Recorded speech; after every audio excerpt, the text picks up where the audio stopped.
Sveiki visi žiūrintys laidą Vienam gale kablys. Šiandien mūsų, kaip matėte, didelė kompanija. Andrius, Plungė, Aukso žvynas, mūsų geras bičiulis. Šiandien pakvietė pažvėjoti labai gražų Žemaitijos ežerioką Rimas, kuriam kaip visada iššūkis. Nes Rimui jau nebeleidžiam žvėjoti Liepoje, nes mes ten viską žinom atmintinai, o dabar jau šiemet tai Teninį, tai kanalas, tai Naują ežerą. Manau, atrinksim vėl spalvas, masalus. Nu, dabar šiandien turime be galo gražią naujieną ir turime pasidžiaugti tom, kad gamtos ministras Valentinas Mazuronis galų gale priėmė ir tiesiog jau pasirašė įsakymą, kad Lietuvoje uždrausta verslinė žūklė ežeruose nuo 2015 metų. Tiesa, buvo rapolas varžybos ir pažiūrėkit, kaip žmonės audringai tai pasitiko. Vakar aplinkos ministro Mazuronio įsakymu buvo uždrausta verslinė žvejyba tinklais vidaus vandenyse.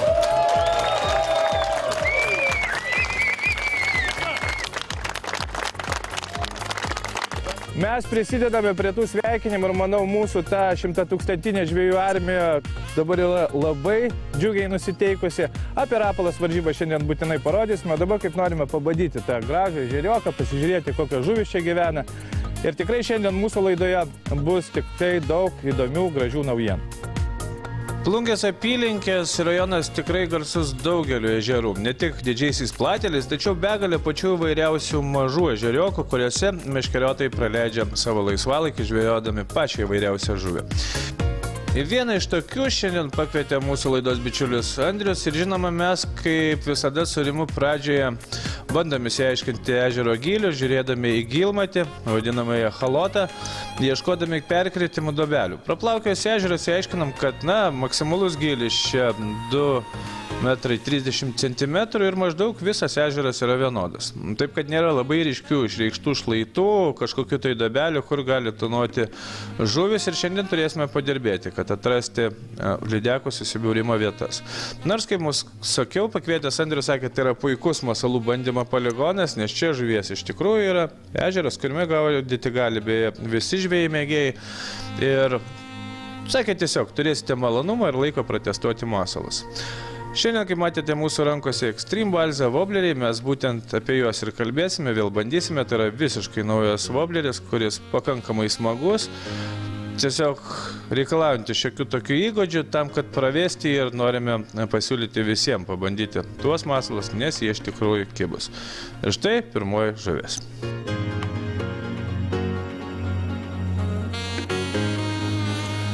Tradicinis lietuviškas peiliukas, pirmas. Teisingai pasirinkta voblis. Klankt.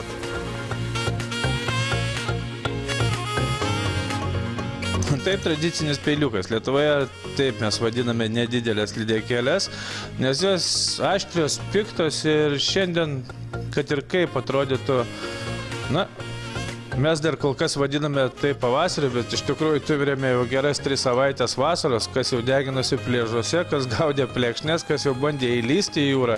Ir iš tikrųjų tokio gegužės mėnesio mes pakankamai ilgai nepamename. Tai fantastinis laikas, kai vienu metu žydi viskas iš eilės, nuo kaštonų, alyvų iki obelų ir žuvis taip pat pakankamai agresyvios ar aktyvios visur. Štai Rimo išsirinktas vobleris. Vėlgi įrodymas tai, kad lydekos pakankamai aktyvios, nors gilmatis rodo, kad vandens temperatūra 22 laipsniai. Tai jau ne pats geriausias metas žvejoti lydekas, vis dėlto kuo vanduo šaltesnis, tuo lydekos aktyvesnis, gylis čia nedidelis, bet kaip matėte, kol kas pirmam sustojime štai tokie žuveliokai. Andrius žino savo slaptas vietas, jis nekartą jau gaudė šiame ežere ir sakė, čia yra iš tikrųjų gražių ir įspūdingų lydekų. Ir pats yra rudenį ištraukęs vos ne 6 kg galiūnį, tai iš tikrųjų gražu štai tokio nedidelio gylio ežere. Bet kaip matėte, jis gaudo visai kitais žūklės įrankiais, gal taip aštriai neišmušinėjo voblerių, bando įvairiausius modelius ir spalvas ir lydekėlės kimba. Taip, Andrius sakė, čia šiandien turėsite kuom užsiimti. Galbūt monstram nepagausite, tačiau spalvas ir masalus išbandysite, o to mum ir te reikia. Aš galvoju, dar laiko pagaudyti rimtas žuvis turėsime ir tikrai pabandysime pritaikyti gilesnėse ir galingesnėse vandens telkiniuose. Svarbiausiai dabar įgūdžiai.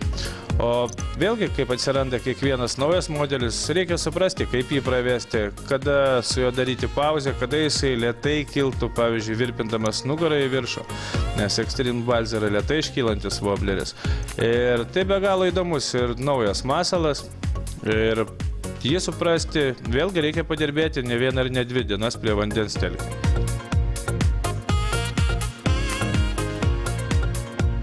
Eksperimento dėka reikia visiškai žolės pabandyti įleisti mūsų mėgstamą legendinį burbulą, kur gilis visiškai pusė metriuko, kur nieks nepraeina.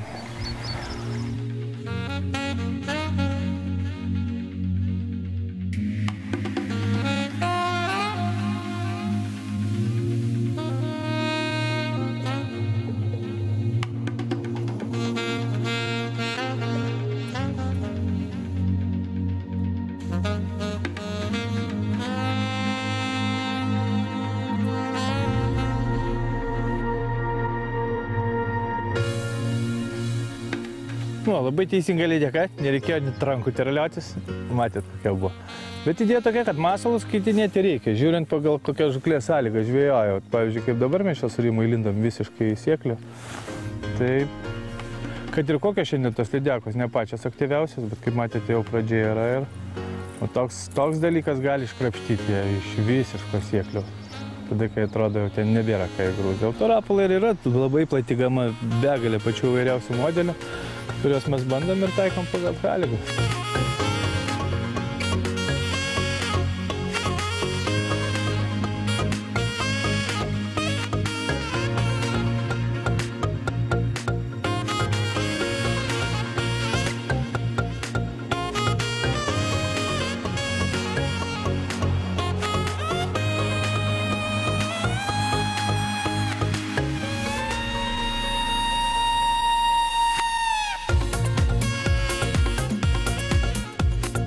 Mano mėgstamas masalas, tai vadinamieji krenkai, stori apvalūs, kurių modifikacijų yra begalė.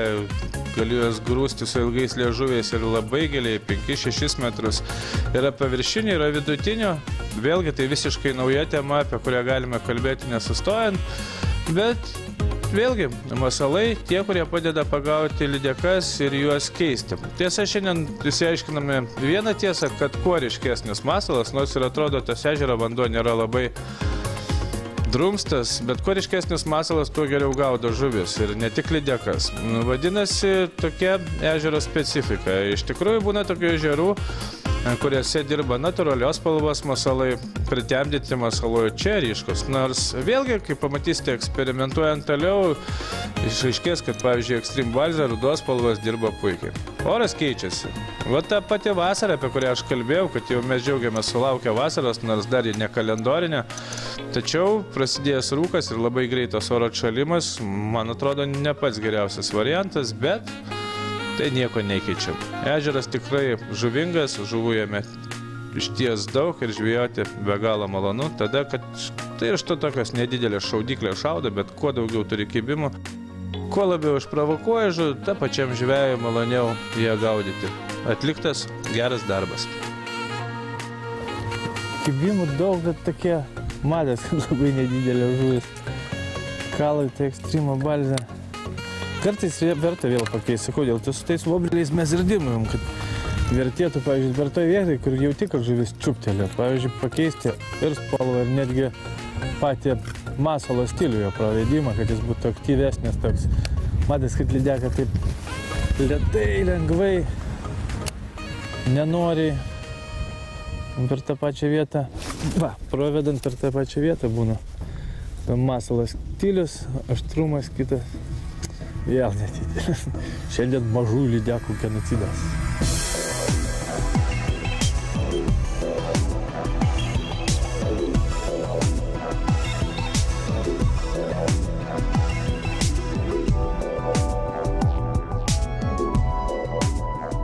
Toks jausmas, kad plungiai susirinkusios visos mažiausios pasaulio lydekos.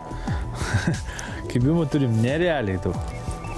Žuviais kimba viena po kitos, bet mes ieškom, stengiamės rasti ką nors didesnį. Tai va ir kaitalioja masalas. Vėl nuo Extreme bazės prie krenkučio, nuo krenkučio prie Extreme bazės, vėl kitas spalva.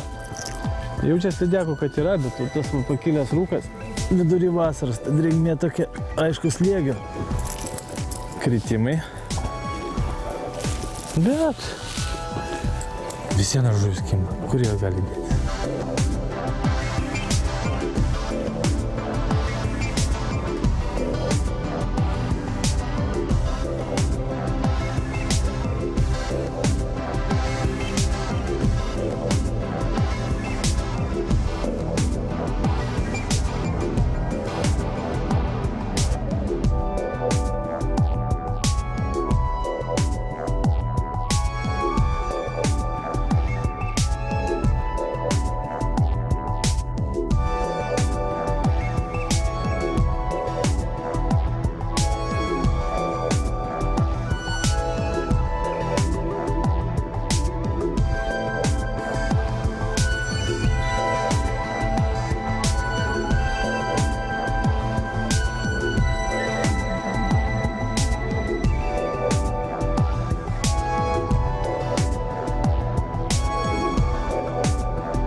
Tai va, šiandien vyksta toks mūsų susiribų poligonas ir su Andrium iš Aukso žvyno.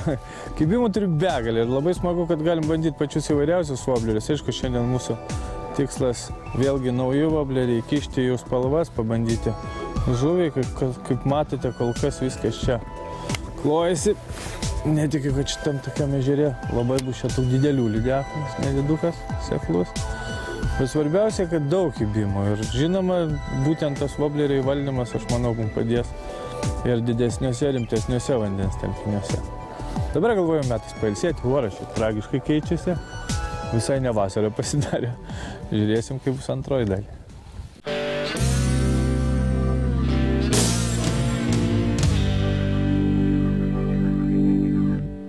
Mes tęsime šiandien kalbą apie apsilankymą viename ežere netoli Plungės, Negilus ežeras, kur mes galime išbandyti pačius įvairiausius voblerių modelius ir spalvas tam, kad praneštumėme jums.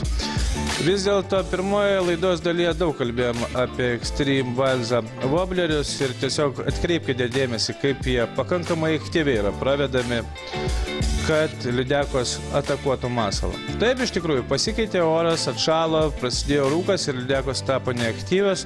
Ir pastebėjimas toks, kad tada išprovokuoti jas reikia pakankamai aktyviai ir galingai dirbti kotu. Vis dėlto vobleris su pauzėmis padarytas iš balzos pakankamai gražiai ir lėtai kyla nuo dugno į vandens paviršių. Ir tada smagu. Gerai, yra vilties dar vietoj to, kad pasto jau ten bus pratiesis. Reikia pabandyti sudėti žuoją tada. Irgi tas pats Balza Extreme. Tik tai jungtimis. Apie jos jau pasakojom su Rimu. Šiaip šiandien toksai darbinis poligonas. Žuviečia masė, tik tai, kad jinai nedidėja. Vadinas taip yra, aišku, ant tokio kiekio lydekų tas didesnis, protingesnis kažkur įlindusius. Va, toks. Turiu durną viltį, gal kokia didesnės tvirta.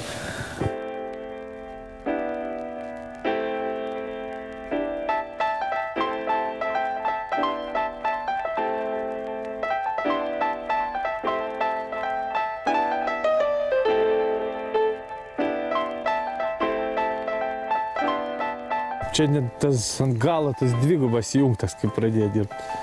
Kaip išprotėjęs.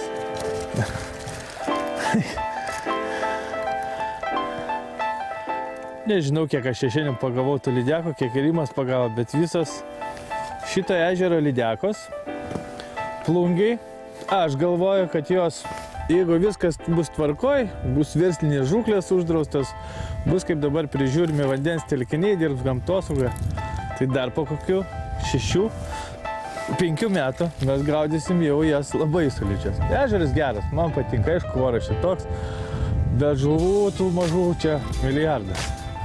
Ir su tokia baisinė į vakarinę pusę. Pradėjo kalt, jau didžiulę jungtą irgi Extreme Baltį.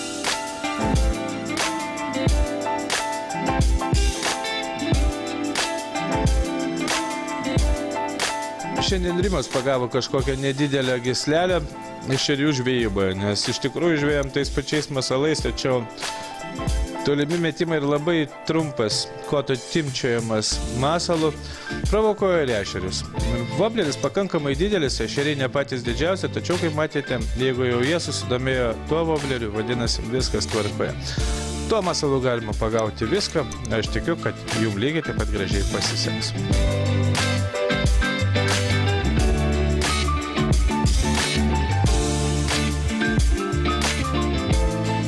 Rezimuoja mūsų žūklė Plungėje. Rimai buvo nežinomas tavo ežeras.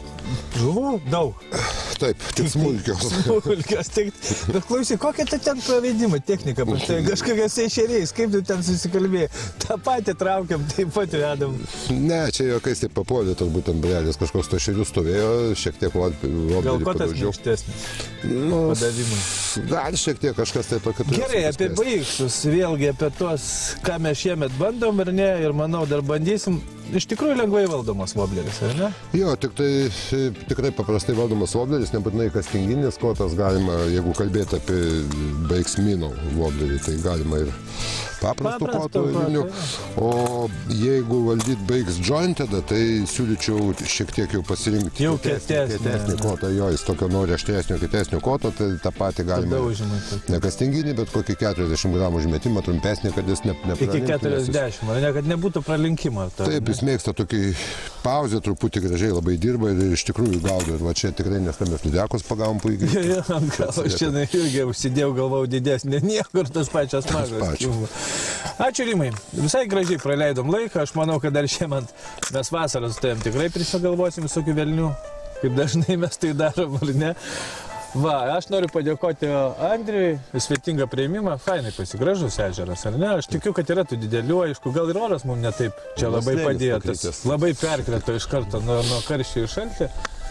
Bet iš principo gerai, pasismaginam. Kibimo tai čia buvo begalė, o ko mums reikia, žiūrėjom. Kad bebėjim per tos nagus. Poligonas, bandiminis poligonas. Ačiū dar kartą Andriui. Apsilankykite jo parduotuvėje Aukso žvynas Plungėje. Ten tikrai galėsite pamatyti masalus, ant kurių mes gaudėme.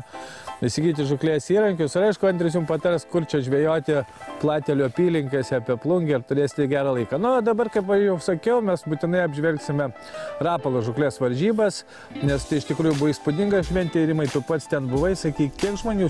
Apie 150 dalyvių. 150 išplaukė žmonių gaudyti lydekas. Atrodo viskas labai gražiai, ar ne? Be abejo, ir gražiai organizuotas renginys, man atrodo, pasibuvo smagiai, pasigavo žuvies nemažai, iš tikrųjų, nors irgi buvo nepasakiškas oras žvejybai, bet šiaip laikas puikiai praleistas. Tai va, dabar Rapala. Rapalos žuklės varžybos spiningų gaudant rapalo vobleriais organizuojamas jau 12 metus. Iš tikrųjų vienas seniausių ir garsiausių Lietuvoje renginių, kur meškeriotojai gali ne tik pažvejoti ir pasivaržyti tarpusavį, tačiau ir susipažinti su šiuolaikiniais žuklės įrankiais, meistrais, išmokti pačių vairiausių masalų pravedimų, kaipgi įvaldyti tos rapalo voblerius. Ir žinoma, daug istorijų, gražus pasisidėjimai vakarais, apžvalgos praėjusių, užpraeitų ir kitų metų varžybų, kas, kur, kada, kaip pagavo. Šį kartą Rapalos varžybos iš tikrųjų buvo įspūdingos. Čia dalyvavo Rapalos komanda ir žinoma daug pačių įvairiausių svečių. Rytas buvo gražus ir kaip matote, valtis vos tilpo prie prieplauko ir galingi prizai laukia visų dalyvių. Registracija išties įspūdinga, rekordinis varžybų dalyvių skaičius, net 147. Kiekvienas gavo savo numerį ir žinoma pasiruošė išplaukti į ežerą tam, kad sugautų savo svajonę žuvį.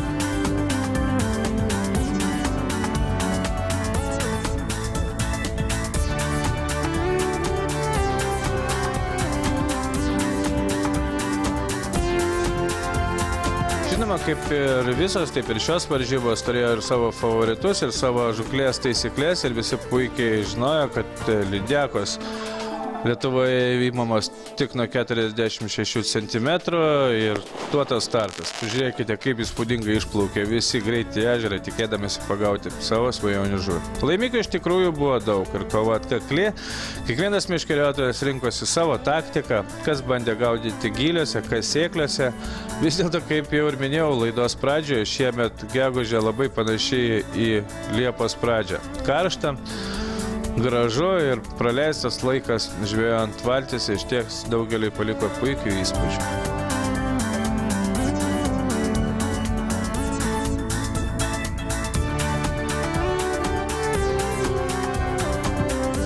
Žuvis buvo greitai matuojamas, sveriamas ir paleidžiamas iš karto atgal. Tam dirbo rimta teisėjų komisija su galingu kateriu, kuris spėjo apiplaukyti visus meškeriotojus.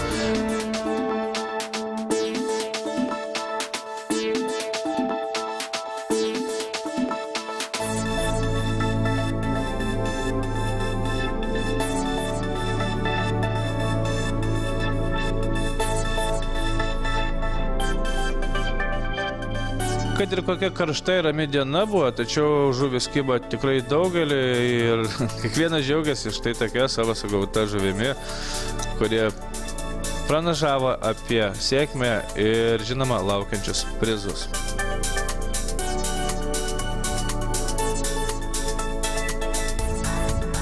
Nebuvo pamiršti ir vaikai, kol tėvai varžėsi ežere.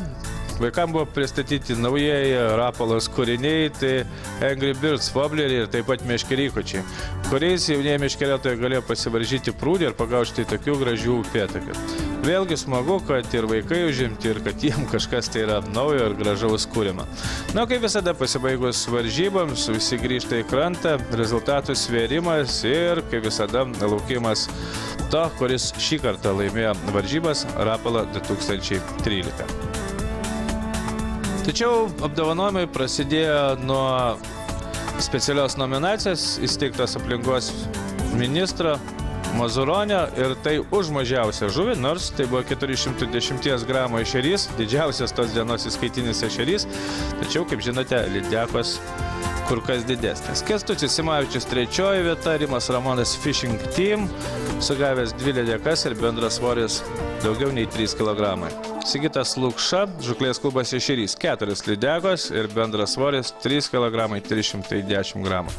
Na ir šių varžybų nugalėtojas Vytenis Pranskevičius, sugavęs 4 lydekas, kurie svėrė 4 kg 70 g. Jam kaip visada tradiciškai jau Rapolos varžybose atiteko puikus Gariai Lumiskotas, begalė pačių vairiausių prizų ir dovanų. Tokios buvo gražios tradicinės Rapolos žuklės varžybos, šį kartą rekordinės, skirtos ne žvejam profesionalam, o visiems tiem, kas mėgsta spiningauti.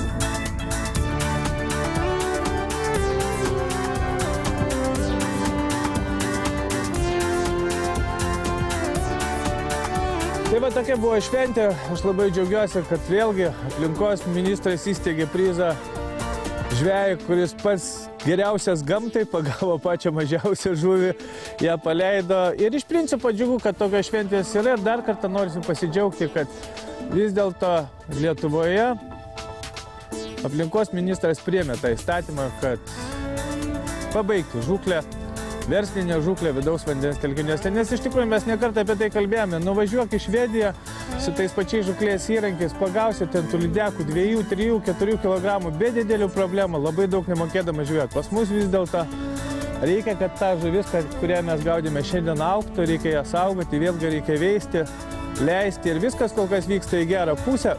Aš labai tikiuosi ir linkiu ministrui laikytis, mes visą tą žvejų armiją tikrai jam būtinai padėsime.